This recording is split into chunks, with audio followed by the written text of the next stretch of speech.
we are living in the end times. How Jesus spoke out the end times. Matthew chapter 24 and 25. The whole conversation started like this. Jesus was walking out of the temple after a teaching session, and disciples pointed out to Jesus, "Look, Jesus, how beautiful is this temple, the marvelous structure, great stones." But Jesus told, "Look, you are amazed by this? None of these stones are going to remain. One over another, they are all going to be thrown down." Now, for a Jew, the Jerusalem temple was fundamental to their faith. And when they heard Jesus saying that temple is going to be destroyed, their immediate thought was, that can happen only at the end of the world. And they came to Jesus and asked, when is going to be the end of the ages? And what are the signs? Then Jesus goes on to tell. First he says about what are the signs of the end of the ages. So we need to understand from the Bible how Jesus prepares us for the end of the times. So he told there are going to be 4 warning signs for the end of the ages. Chapter 24 deals with the first sign he told was there are going to be wars and rumors of war,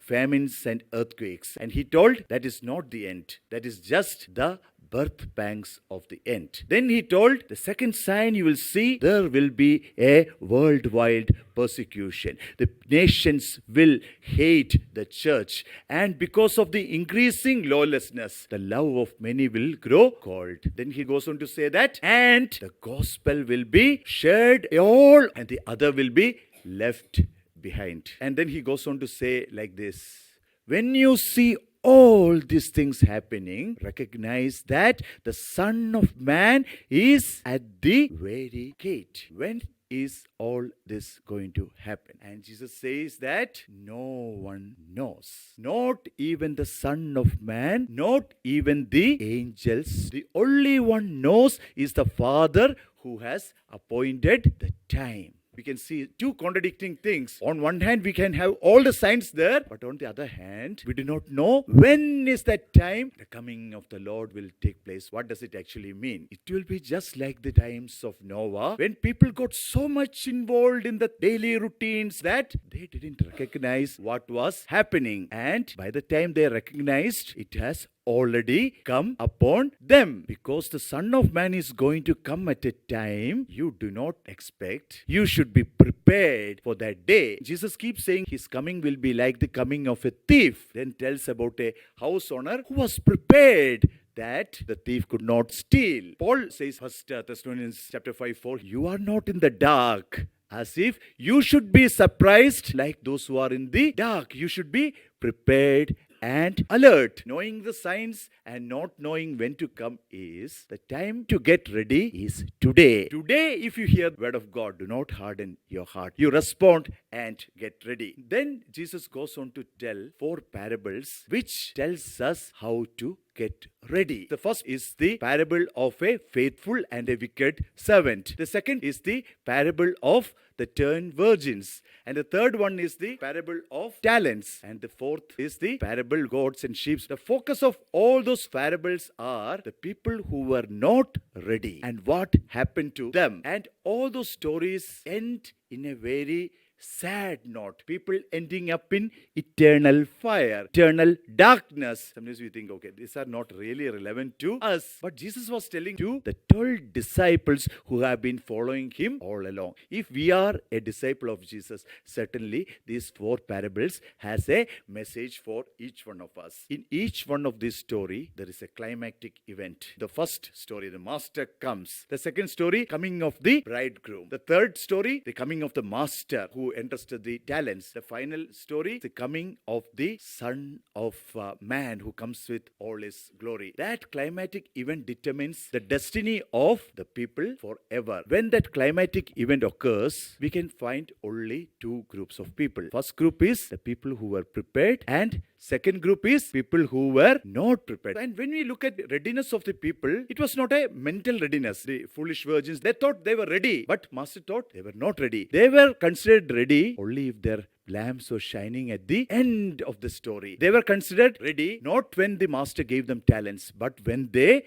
did something about it. The true test of the genuineness of your faith is once you started your relationship, you remained faithful till the end. In biblical terms, Faith and faithfulness means the same thing. The way I display my faithfulness in little and big things of my life reflect your faith, knowing that one day my Lord will reward me. The coming of the Master takes place after a long time. Because if you know Jesus comes tomorrow, today we will all be ready. So the test of my faithfulness is whether you will remain faithful for a long time. In all the parables, some people were ready. The first parable, the man was considered ready because he was faithful in the responsibility. So the first way to be ready for is be faithful in the thing that has been entrusted to you. Not giving up, not losing interest. The second story, the bridesmaids were expected to